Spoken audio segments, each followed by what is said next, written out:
New this morning, in the midst of a major recall, General Motors is facing another problem today. First News reporter Dennis Biviano continues to follow this story for us this morning. He's live with more. Hey, good morning to you, Damon. The April 3rd deadline has come and gone, and the National Highway Traffic Safety Administration says GM hasn't done enough, and they plan on fining the automaker thousands of dollars for it.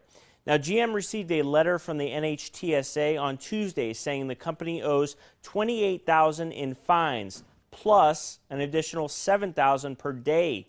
Now, on Friday, GM turned over 271,000 pages of documents, but it wasn't enough for the safety agency. Back on March 4th, the NHTSA demanded electronic communications and answers to over 100 questions regarding the ignition switch defect. And the agency says GM has not met those standards. The NHTSA wants to determine if GM's response was delayed or if they withheld evidence of the ignition switch defect that has led to 13 deaths. Now here's what Acting Commissioner Administrator David Friedman had to say during last week's congressional hearings.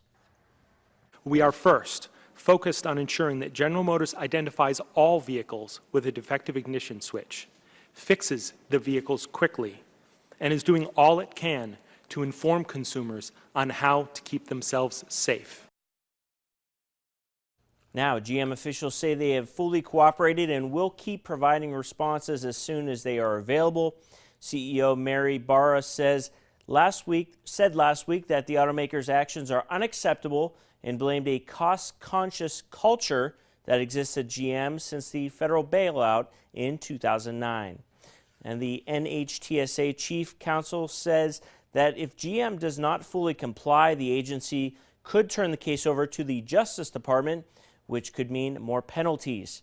Now, we will continue to update you the status of this story. Keep it here on our website, WKBN.com. Amy and Damon?